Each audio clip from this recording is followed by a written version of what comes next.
People think you're just playing around. People think you're just talking to, these myths that people have about mental health. These are things for rich kids. These are things for these are things for, they're things for women. These are things for weak people. All these stereotypes, it can become offensive. Yes. But that's where the real work is. How is it that every one of our mothers above the age of 55 has high blood pressure? Right. It's your name. What's that? Namalogo. Namalogo shinago. Huh? Is it malogo? These are untreated conditions that we're not willing. You'd rather take medication for high blood pressure for the rest of your life than come to terms that you're dealing with anxiety, unsolicited fear. It's cortisol level. Your cortisol levels are high. Butabika is just after Luzira. The way that you see Luzira is the way that Butabika is. It's at the lake. Butabika Hospital is one of the cleanest hospitals that I know. There is nobody running around naked on the streets with stones. That's just stigma. Yeah. And that belief system is part of the reason why people who are mentally ill do not seek help and are dying every day. Stop it. Stop it. These assumptions are not doing favors to people who actually need you to learn about this stuff. This is Here Now, exploring mental health in Uganda. This program is for educational purposes only and is not a substitute for professional diagnosis or treatment. If you or someone you know is in immediate danger, please seek help at the nearest health facility. We'll be dealing with depression and anxiety in Uganda, trauma, domestic violence, substance use and abuse, and also the role that faith and culture plays in mental health. Thank you.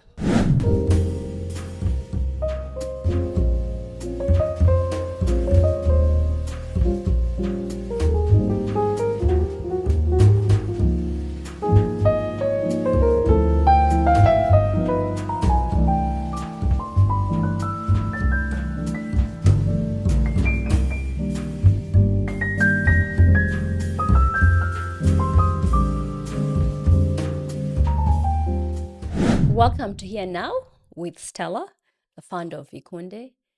Today, I am blessed to have a wonderful guest from Uganda. And the topic is, we're continuing the series on mental health, specifically mental health in Uganda. I welcome you and please be part of the conversation. Just a reminder that this is a space where we keep it real, we come as we are, and the only thing that we have is here now. You do not have to have it figured out. So allow me the opportunity to welcome the one and only Miss Tura. I would like you to tell us who you are, what you do, and then we'll take it from there. You know what I'm going to do? I'm going to go and get a very sophisticated personal intro. Every time I ask, tell us who you are. I'm a neurodivergent person. I am so many things. I like that. So who I am in that particular way where I have to answer in a linear, straight, clear way. Doesn't have to be. I need to. No, it should many times because otherwise it's just banter. So my name is Leona. Tura is my nickname. Leona Buhenzire. I'm a clinical psychologist and I'm a mental health expert, you could say. I'm a behavior scientist. I'm a mom and I am a born-again Christian and I am a daughter and I am a crazy human and I'm also a very grounded human and just like so many things. But I've been in the mental health industry for 19 years. Actually, this year it's going to be 2 decades, which should tell you a lot about how old I am. We're not going to go there. We are not going to be going there, thankfully. I have 2 sons. Nice. My actual passions, if I'm to actually, I think that's a great part of who I am. It's truly what I'm doing right now. Yeah. I like that. And who I am right now is a person that is deeply grateful to be able to put food on my table for my children and myself and my loved ones by doing something that I am passionate for doing my calling, for doing something that comes to me with ease, something that I did in school with ease, something that is what the reason that God put me on this earth for. Amen. For the fact that that's what puts food on my table. That is what privilege is. Yes. So who am I? Yes, A very privileged child of God. Child of God. Child of God. That's wonderful. Having been in Uganda and working with mental health, patients, specialists, governments, families, communities, how would you define mental health to a local regular Ugandan? And there's what we know mental health to be, you and I, because we studied it in school. Yeah. But I think that is, I wonder, I left this country a long time ago, and so I'm not that connected. I wonder what a on the street Ugandan thinks mental health is, and how that, and we'll get into it later, how that could play a part in what turns into mental illness. How would I describe mental health to your regular Ugandan? Can I describe it in Luganda or in Runyankole? Let's go. I wish I could do it in Acholi. That would be... I love it. Love it. Love it. Mental health. People have a good understanding of what physical health is, right? If you have pain in your body, if you have discomfort, if you have any limitations you feel in your body, you go and get help. Physical health. A lot of that physical health, physicalness comes from the mental part of it, right? So, engeri gy'olaba obulamu obw'omubiri waliwo obulamu obw'obwongo, ate obulamu obw'obwongo bwe buleetera obulamu obw'omubiri okubaawo oba obutabaawo, kubanga signals zonna ziva mu bwongo. The brain is what sends signals to the rest of your body to do what it's supposed to do. Correct. All right? So the things that we look at as not so important, like ebirowoozo, for example, right? Your thoughts, of which an average person has maybe 60,000 thoughts a day, let alone an anxious person or any adult. Any adult has way more than the regular thoughts in a day. Tuyina ebizibu. So thoughts is what creates feelings, how you feel. And how you feel is what creates behavior. Okay? Behavior is what creates patterns, how you deal, how you cope, how you go through life, how you handle life situations, how we can say that Stella is a bad person or a good person or a hardworking person or a religious person. All of those things come from your thoughts. Yes. So how powerful are your thoughts? You know? So mental health has a lot to do. You can understand it from that perspective. Yeah? From the perspective of what's going on in your head is what impacts every aspect of your life. Okay. And so if I'm hearing what you're saying, basically, if this, I'm thinking about it like an engine of a car, right? If the engine is not running well, that car is not going to run well. Audience, really understand that. So if the engine is not functional, it's going to affect very many things, very many parts of your body and who you are in real life as a person. So how is that viewed here? Okay. How do people here take care of their mental health, or how should we? Do they? Do they? Not particularly, not the majority. Okay. Most people who come to mental health professionals, they come because they have to. You know, either they're literally mentally ill, or you're working at a place that has a contract with people like me, and you're becoming a menace at work, and a lot is you're struggling, and then they force you to come, right? Or there's a crisis. Yeah. Let me make people understand this for a minute. Really, what that says is that you did not take care of your health mentally, and now it has resulted into an illness. Right. And it could be stoppable, wouldn't you say? Definitely. So this is why this is so important and passion to this a passion of mine is because I feel like there is a either misunderstanding, misconcept, or total refusal to acknowledge what this thing is. And so as we speak, as we interact, hopefully some things will start landing for people, for our families and communities and stuff like that. I appreciate you answering that question really well.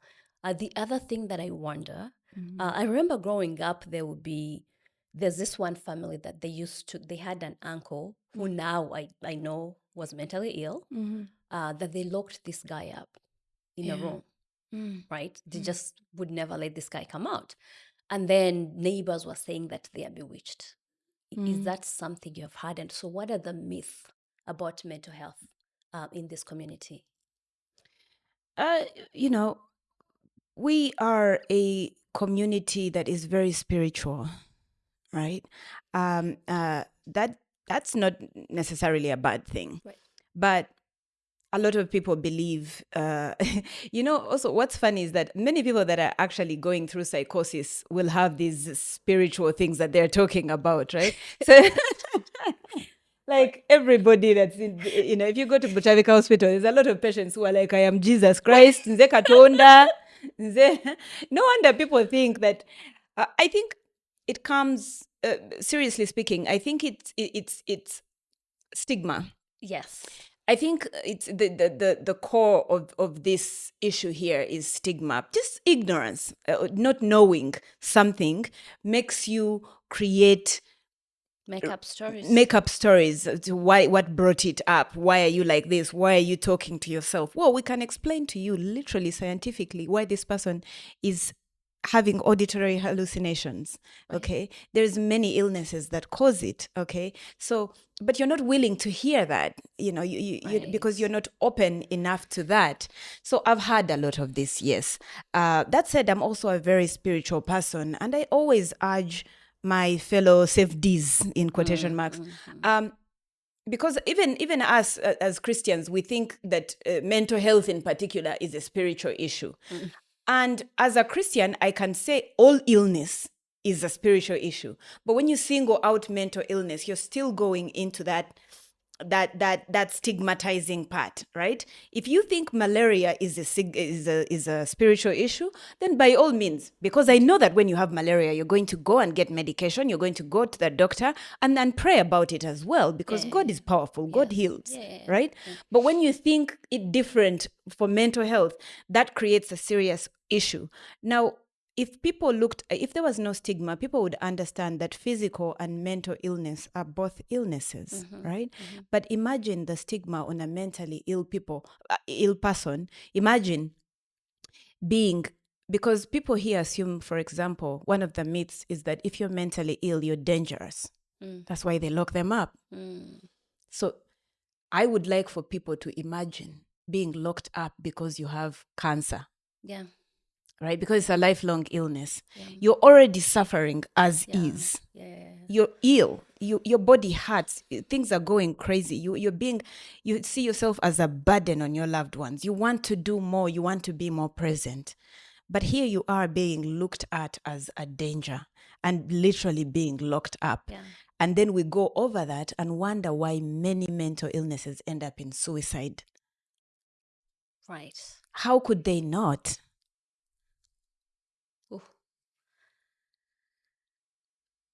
Yes. Yeah. Wow. That's real. It's people who are mentally ill here are seen as, not just here, I think it's worldwide. It's seen as a personal weakness. Yeah. Waremwa olemedwa to deal with the things of life like that the rest of us are dealing with. Yeah, you're just weak. Abana basiskeire, we are too soft, which by the way is not too wrong. Too far from the truth. Too far from the truth, because it's also being commercialized. And do you feel that, it's so crazy that I am no longer youth, because like in my head, I'm total youth. I'm constantly shocked that I'm seen as a real adult. But one of the ways I know that I'm no longer youth is I now look at youth and I'm like, stop it. That's no. But mental illness, it's not weakness. Depression, for example, Yes. it is so real. It's real. Suicide in this country, Stella, according to the World Health Organization, I think it's a study from 2010. Look it up, but World Health Organization, this country has over 2,000 suicides per year. I want you to note that those are the ones that are reported at hospitals. Exactly. I want you to remember that most people here, suicide is a curse. That's a curse. So if you can hide it, if a family member does it, you're rushing them for burial immediately. Most of those are not reported. Okay? Now, to put that into context for you, COVID happened over what, 3 years? Yeah, 2020. 4 years? 4, 5 years. Okay. In all of that time, COVID killed a total of about 3,000 people in all of those years. By the time what 200, 300 people were already in quarantine, businesses were paralyzed. There was nothing happening because human lives are going from an illness. Pandemic. Okay, a pandemic that the world had accepted, and therefore we accept it and we treat it with utmost respect. But 2,000 Ugandans are dying from suicide every single year. Okay, let's not even go into the budget, because you see, the thing with stigma is not just that we're pointing at people and calling them weak. No, stigma impacts things on a big level, right? The mental health budget, the health budget alone is tiny. The mental health budget up until last year is just 1% of the health budget, right? Butavika Hospital is has 500 beds. It at any one time has over 2,000 patients. Okay? This is not a priority here. It's not a priority. That's so sad. This is how much stigma goes. There is no company, the big conglomerates we have MTN, we have companies here that could sponsor research in mental health and bring medication where people are not zonked out at the hospital all day, where there's real solutions. We lifted stigma on HIV, and today people can live with HIV and function and have full lives.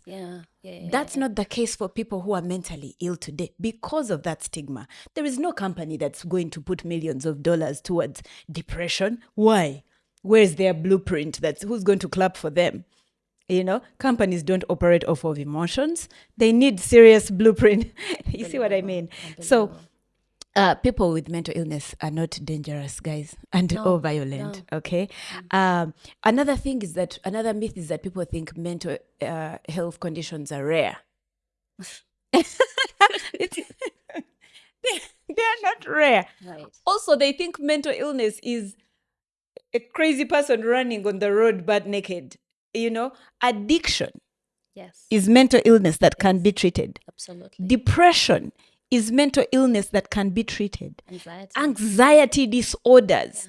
All of these things untreated have serious consequences. Have you ever wondered why? One time I was sitting on my balcony and I started thinking, wait, how is it that every one of our mothers above the age of 55 has high blood pressure? Right. It's your age. What's that? Namalogo. Shinago. Huh? Is it malogo? These are untreated conditions that we're not willing. You'd rather take medication for high blood pressure for the rest of your life than come to terms that you're dealing with anxiety, unsolicited fear. It's cortisol level. Your cortisol levels are high. There is medication. There are solutions to this. Lift the stigma. Listen, there is solutions to this. You are not alone. I can't even bother telling you the statistics right now. That's crazy. Just a reminder, audiences, that this is for educational purposes. It should not be used as a diagnosis or treatment. We're sharing our opinions, our professional opinions, to be exact. And we're also reminding the people watching that it is treatable. Mental health is just like if you take care of your body, you'll be healthy. If you don't, you'll get disease. And so I really appreciate you drawing light on that and giving us an example of this. And so my last question to you is how are you dealing with it? How are you able to do what you're trying to do in such a society? And what needs to happen to improve it, to make it more acceptable? I think that where we're going, people are going to have no option but to deal with it, much like HIV, where so many people were dying. We were losing so many people. Lives were breaking. Families were falling apart. We had to contend with it at a certain point. The thing with mental health and or mental illness for that matter, by the way, people confuse mental illness for mental I was health. just going to do that. Actually, when you finish what you're saying, let's separate it for them. Let's Please separate it. no, really, mental health, as we said, is the health of your mental ability, mental being. If it's not treated or treated, I don't mean go get medication. If you don't take care of it, it could turn into mental illness. So mental illness is when you have a clinical diagnosis. Could be depression, could be anxiety, could be schizophrenia. But mental health is just the health of your mental, which because of the environment and the trauma that we experience gets compromised. I would like for you to add on to that if you would like to. It's the difference between physical health and physical illness. Because people understand physical illness. It's like someone saying, if someone can't tell you you have physical health, Right. you have physical health issues. If someone says you have physical health issues, it means, what? Do I have a broken leg? Do I have a headache? Do I have malaria? Do I have, am I pale? Do I look dehydrated? Yes. It's the same. The symptom, yes. It's the same. Mental illness means oli mulwadde, olwide. You are sick. You are ill. And that illness has been diagnosed by a doctor.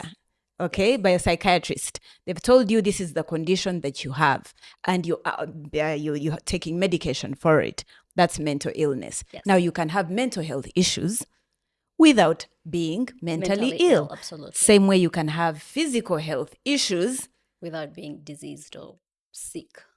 Without being physically ill. Like, for example, currently my back is hurting. Maybe because I'm an old chick. But I'm not physically ill. Yeah, that's the difference. I think that makes it clearer. Yeah, we hope for that. You asked 2 questions. The first one was how you deal with it in a society where it's almost denied. Yes. And what you think we could do to make it more, for people to understand it more and embrace it more.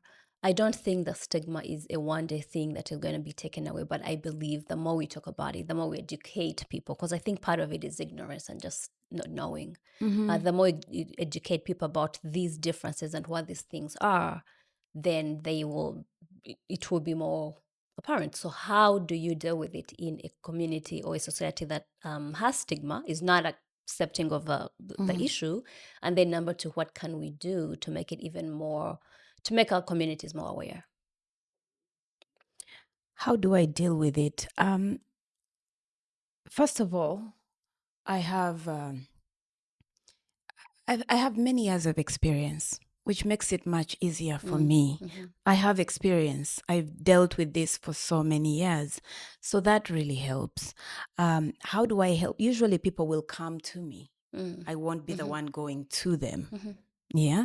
So I have an audience that is already open and willing to hear this, which really makes it easy. Because at that point, if someone is open to learn, anybody can teach them, even a book or a TikTok. You see, but if somebody is closed off, then it's going to be very hard. I take care of myself. Yes. This work is not, it can be very mentally draining, even for a person who it's their calling or their purpose or their passion. It's work at the end of the day. Yeah. It's very draining. And so I'm a very self-aware person, and I use that self-awareness to really take care of myself. One of the things that I can tell you that I do is that I take so much time out. I have so much alone time, and I cannot get enough of it. Nice. I have so much alone time. I'm very intentional about where I live. I have to face nature. I have trained my kids, to do the same. The boundaries and time, because I need it so bad, and yet I have kids. I have life. I'm doing life like everybody else, but I need to recharge so that I can go into my the next day whole as I can be, so that I can do this work that I'm honored to do. Another thing is I'm spiritual. Yes. Yeah. Good. I don't look at myself as I look at myself as simply a vessel. I'm a vessel. I don't look at myself as this great healer of our time, of Ankole. Those things are not very important to me. What's important to me is to obey God and to obey his purpose for me. And to honor him and to do my best to be that vessel through which he affects people. I don't think I have the power to affect people. I don't, but God chose me to be that vessel. God needs people. God uses people. And I'm one of those people. And I'm very privileged to be that. And so it's not a personal thing. I don't take it personally. That it really helps me with that, because you can really take things personally. You're out here trying to be passionate and teach people things. People think you're just playing around. People think you're just talking to, these myths that people have about mental health. These are things for rich kids. These are things for these are things for, they're things for women. These are things for weak people. All these stereotypes, it can become offensive. Yes. But that's where the real work is. Exactly. You must learn to tame your spirit, to tame yourself. And that comes from following certain biblical principles for me personally. I also exercise a lot. I also sleep like a chicken, like at dawn. I'm in bed. Like I sleep at 7:30. And if people think that you can't do that because life, you have kids, you have what? No, it's a choice that you've made.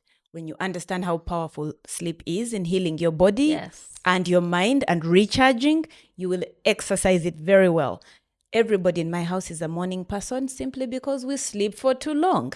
And now it's my kids, it's how they are. They're morning people, right? Yeah. Those are some of the things that I do. I also am I extend grace with ease. Okay, you could come at me yelling. You could come at me with so much ignorance, and most of what I feel called and pulled towards is to extend grace towards you, is to hold space for you, because you're coming from somewhere. You're coming from somewhere. You just yeah. You can't wake up and you're cursing. You can't people wake out. up. Also, maybe doing this work has brought me a lot of personal healing in as far as how I see life and how I see people. I've studied behavior and people for nearly 2 decades now. Very few things will surprise me. Very few things will. So that helps me to not get triggered, to not be offended by things, and to just stay grounded and focus on my calling and my work. Yeah. Oh, wow. Yeah. So that's how I do it. So beautifully said. So beautifully said. Again, this is a space where we want to hold space for everybody to be grounded and to not feel judged, in all honesty. If there's a family out here, either ignorant or in denial, or simply don't know how to begin seeking help, say something to that family. A family, not an individual. Correct. If they don't know how to seek help. Yeah, feel overwhelmed, don't understand it, with physical health, you're sick, right? Either umkono guhendechile ninga you see it, but emotional trauma, it's not seen. Anxiety, how do you explain it? Besides, symptoms. And also you have to be almost trained to know those things. So how do we help our communities seek help? Number one and number two, where in Uganda can we go? Obviously, before we end, I am going to ask you to tell us where to find you if you wanted to follow you. You probably are already famous. I don't know, but I'm taking every chance. Famous. Every chance. Famous is crazy. To make you make things available for everybody. First of all, if you're in a family that is experiencing some difficult stuff, first of all, you as the person who is realizing that, there's a reason that this is coming to your consciousness. Do not, first of all, assume that someone else will take care of it. Your mom will handle it, your dad will handle it, the firstborn, the what. You handle it. And how do you handle it? Read. Mm-hmm. Read about it. Inform If you're feeling anxious, read about why am I feeling anxious? What creates this? What causes this? Do some research. Go to Aristotle and buy a book on anxiety and read about it. There's so much information out there. It's not a mystery. It's not a secret. It's right out there. Whatever you're going through, someone has gone through it. Yeah, that's true. And they've written a book. And they've Possibly. Yeah. Seriously, first educate yourself. The more you read, the more you get enlightened, the easier it gets. The more the easier you're on your journey into finding solutions. But you who has got that thought into what to do, how to handle it, the onus is now on you to first of all read. Yes. You first understand, then you can help the rest of your family to understand. You first understand. Mm-hmm. Then after that, you can seek help. Mm-hmm. There is help all around you. If you have somebody that is struggling with addiction, there is centers in Uganda that handle this issue. Every main hospital here has a psychiatric department where you can be treated for anxiety, for depression, for mood disorders, let alone, schizophrenia, bipolar, and those others. I'm going to ask you that you actually help us name those places, like the centers that somebody can go to if they're feeling overwhelmed, suicidal. So first of all, it depends on your budget. You can go to Butabika Hospital if you don't have money, but you have a problem. Let me first speak about Butabika Hospital, because when you say Butabika Hospital, people are like, could never be me. Could never be me walking into Butabika Hospital. People are going to see me. First of all, Butabika Hospital is one of the most serene. I used to live, there's a point in time I was working at Butabika Hospital, and I moved to Butabika so that I was closer to work. Butabika is just after Luzira. The way that you see Luzira is the way that Butabika is. It's at the lake. Butabika Hospital is one of the cleanest hospitals that I know. There is nobody running around naked on the streets with stones. That's just stigma. And that belief system is part of the reason why people who are mentally ill do not seek help and are dying every day. Stop it. Stop it. These assumptions are not doing favors to people who actually need you to learn about this stuff. Okay, so Butabika Hospital is a big, fantastic, clean, serene environment with big old trees all around. They have different wards. They have private wards. They have general wards. You can literally walk in. You can even go to Butabika Hospital for other illnesses like malaria or whatever. You don't. It doesn't have to be a mental. It's a hospital, right? There's also so many students. Also, it's a teaching hospital as well. So if you have a small budget, you can go to Butabika Hospital. You see, it's like going to any regular hospital. You go sit, they measure you, weight, blood pressure, and then you see a psychiatrist, you describe your symptoms. Then they see if you need medication or not. If you need some, they will give you some free of charge, just as you see Mulago Hospital. If you need some extra care and have some extra money, then you can go to the private ward. It just depends on what your needs are. If you have some extra money, from Nakasero Hospital to Nsambi, all the big hospitals have a psychiatric department. Right. Mental illness is not only schizophrenia, bipolar, and illnesses that make you psychotic, or where people are talking to themselves or people stripping. That's just that's part of a fraction. There's neurological disorders, there's addiction, there's mood disorders, there's so many eating disorders. There's eating disorders. There's so many mental illnesses.